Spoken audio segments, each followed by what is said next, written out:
룻기 내용은 잘 아시죠? 성경의 이름이 여성의 이름으로 되어 있는 책이 딱 두 권 있는데 그 중에 한 권입니다. 나머지 한 권은 에스더이죠. 에스더서는 이방 땅으로 간 이스라엘 여인의 이야기입니다. 룻기는 이스라엘 땅으로 들어온 한 이방 여인의 이야기입니다. 룻기의 주인공은 당연히 룻입니다. 그러나 이것은 룻만의 이야기가 아니라 또한 룻의 시어머니였던 나오미의 이야기도 됩니다. 어떤 때인가요? 1장 1절에 보면 사사들의 치리하던 때라고 이야기합니다. 그때 영적인 분위기는 어땠었나요? 백성들과 레위 사람들과 제사장들이 끊임없이 죄를 짓고 벌받고 또 하나님이 용서해 주시면 또다시 죄 짓고, 이것이 바로 사사시대입니다. 바로 이런 시대였습니다. 그리고 장소적 배경은 바로 그 땅이라고 이야기합니다. 그 땅에 흉년이 들었습니다. 그 땅은 하나님께서 아브라함에게 약속하신 땅이었습니다. 모세가 그토록 들어가고자 애썼는데 들어가지 못했던 땅이었습니다. 여호수아와 그 동지들이 목숨 걸고 싸워서 얻은 땅이었습니다. 그리고 갈렙은 그 땅을 처음 보고 45년간을 잊지 못해서 눈 감을 수 없었던 바로 그 땅이었습니다. 그 땅은 약속의 땅이고 젖과 꿀이 흐르는 땅이었습니다. 그런데 나오미는 그 땅을, 하나님께서 주신 그 땅을 떠나간 것입니다. 그 땅을 왜 떠났을까요? 1절에 보니까 그 땅에 흉년이 들었다고 이야기하고 있습니다. 나오미 가족이 모압으로 간 것은 바로 흉년 때문이었습니다. 성경에 보면 아브라함 때도 이삭 때도 기근이 들어서 애굽과 그랄로 내려갔던 적이 있었습니다. 야곱 때도 기근이 들었을 때 애굽으로 식량을 구하기 위해서 아들들을 보내었던 적이 있습니다. 그러므로 엘리멜렉과 나오미가 식량을 구하기 위해 모압으로 간 것은 충분히 그럴 수도 있겠구나 하는 생각이 듭니다. 그런데 우리가 성경을 자세히 읽다 보면 조금 이상한 점을 발견하게 됩니다. 엘리멜렉과 나오미가 정말 먹을 것이 없어서 모압까지 가야만 했을까요? 우리가 읽진 않았지만 1장 21절에 보면 나오미가 이야기합니다. 내가 풍족하게 나갔더니, 나갈 때는 나오미가 풍족하게 나갔던 것입니다. 궁핍한 상태로 나간 것이 아닙니다. 게다가 나오미가 돌아왔을 때 온 성읍이 그들을 인하여 떠들었다고 합니다. 또 이가 나오미냐 하면서 백성들이 놀랐습니다. 나오미가 그렇게 초라한 모습으로 돌아오리라고는 아무도 상상하지 못했던 일입니다. 나오미는 한때 그 성읍에서 유명한 사람이었고 그 성읍의 유명인사요, 자력가요, 지역 유지였다는 것입니다. 오늘날도 그렇지만 아무리 경제적으로 어려워도 부자들이 먹을 것 때문에 걱정하는 일들은 별로 없지 않습니까? 나오미와 엘리멜렉은 모압에 간 것이 단지 먹을 것이 없어서 간 것은 아니었다는 것입니다. 또한 1장 13절에 보면 나오미가 이렇게 고백합니다. 여호와의 손이 나를 치셨다. 또 21절에도 여호와께서 나를 징벌하셨다고 이야기합니다.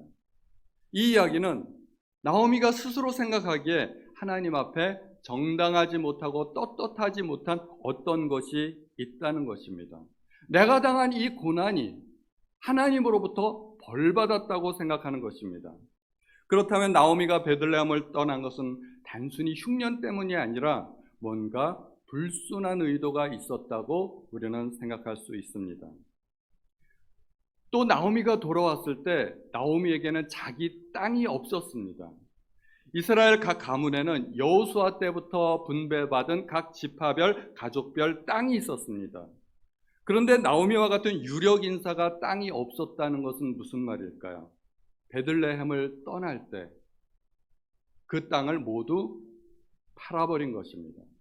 땅을 팔았기 때문에 누군가 기업 물을 자가 있어서 나오미를 위해 그 땅을 대신 사서 구입해서 회복시켜 주어야 했던 것입니다. 그것이 기업 물을 자죠. 그러면 나오미는 재산까지 처분해서 모압까지 간 것입니다. 이때 우리에게 드는 생각은 무엇일까요? 나오미가 잠깐 간 것이 아니구나 하는 생각을 하게 됩니다. 모압으로 아예 이민을 간 겁니다. 흉년을 피해서 잠깐 갔다 올 생각으로 간 것이 아니라 아예 가버린 것입니다. 게다가 나오미는 아들들을 이방 여인들과 결혼시키지 않습니까? 이방 여인과 서로 통혼하고 결혼하는 것은 율법에서 엄격하게 금하고 있는 일입니다. 아들을 결혼시키기 위해서 멀리 고향에까지 하인을 보내었던 아브라함과 비교해 보면 이거는 심상치 않은 일입니다. 많이 대조가 됩니다. 베들레헴의 모든 재산을 처분하고 모압까지 이민을 가서 아들들을 모압 여인에게 결혼시킨 것까지 보면은 나오미는 확실하게 그 땅에서 주저앉으려고, 그 모압에서 영원히 살려고 간 것이 맞습니다. 나오미는 모압에서 10년을 있었습니다. 만약에 흉년을 피해서 간 것이라면 굳이 10년까지 있어야 할 이유가 없었습니다. 나오미가 모압에서 빈털터리가 되지 않았더라면 나오미는 베들레헴으로 아예 돌아오지 않았을 것입니다. 그러면 나오미는 왜 모압으로 영구히 이민을 갈 생각을 했을까요? 왜 하나님이 주신 땅을 버리고 거기까지 가야만 했을까요? 흉년과 관련이 많이 있습니다. 그 땅에 흉년이 들면 백성들은 당연히 굶주리게 될 것입니다.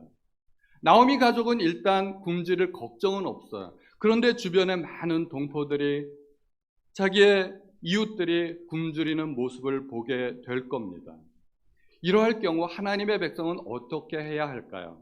율법에 규정되어 있습니다. 레위기 25장 35절에 보면 내 형제가 가난하게 되어 빈손으로 내 곁에 있거든 너는 그를 도와 거류민이나 동거인처럼 너와 함께 생활하라고 합니다. 또 신명기 15장에도 보면 내 하나님 여호와께서 내게 주신 땅 어느 성읍이든지 가난한 형제가 너와 함께 거주하거든 그 가난한 형제에게 내 마음을 완악하게 하지 말며 내 손을 움켜쥐지 말고 반드시 내 손을 그에게 펴서 그에게 필요한 대로 쓸 것을 넉넉히 구워주라. 나오미가 만약에 부자였다면 자기 창고를 열어야 했던 것이죠. 율법에 의하면 이스라엘 백성은 주변의 어려운 동족들을 돌보아야 할 의무가 있었습니다. 내 창고를 열어서 내 재산을 털어서 가난하고 어려운 사람들을 도와주어야만 했다는 것입니다. 그래서 나오미는 백성들의 유지로서, 지도자로서 그런 일들을 감당하고 싶지 않았었을 수도 있습니다. 나도 내 재산 가지고 떵떵거리면서 누리고 살고 싶은데 왜 내 재산을 내가 못 쓰고 다 털어야 되는가? 그래서 그 사명을 감당하지 않으려고 모압까지 도피했던 것입니다. 나오미에게 있어서 하나님의 법은 너무나도 지기 싫은 무거운 짐이었던 것입니다. 그래서 하나님께서 주신 법과 사명을 버리고 마치 요나처럼 자기의 책임을 회피하고 멀리 도망을 했던 것입니다. 그렇게 나오미는 집 팔고 땅 팔고 냉장고 팔아 모압까지 이민을 갔습니다. 그런데 그것은 하나님이 주신 땅만 포기하는 것이 아닙니다. 하나님께서 주신 선택받은 백성, 하나님의 백성이라는 정체성도 함께 포기하는 것입니다. 모압에 살면서 모압의 문화를 배우고 모압의 언어를 사용하고 모압 사람들과 함께 살면서 모압 여인들을 아내로 맞아들이게 됩니다. 모압으로 간다는 것은 모압을 다스리는 신의 영역 안으로 들어간다는 의미도 있습니다. 더 냉정하게 말하자면 나오미는 하나님을 버린 것입니다. 땅을 버린 게 아니라 하나님을 버린 것입니다. 그렇게 아버지의 집을 떠났지만 10년이 지나는 사이에 어떻게 되었나요? 남편 잃어버리고 아들 둘 다 잃어버리고 손주들도 없고 가진 모든 재산을 다 잃어버렸을 때 아버지의 집에 하나님께서 은혜를 주셨다는 말을 듣게 됩니다. 그리고 내가 이제 돌아가야 되겠다 결심을 하게 됩니다. 나오미가 이렇게 생각하지 않았을까 싶습니다. 내 아버지에게는 양식이 풍족한 품꾼이 얼마나 많은가. 나는 여기서 줄여 죽는구나. 이거 어디서 많이 듣던 말 아닙니까?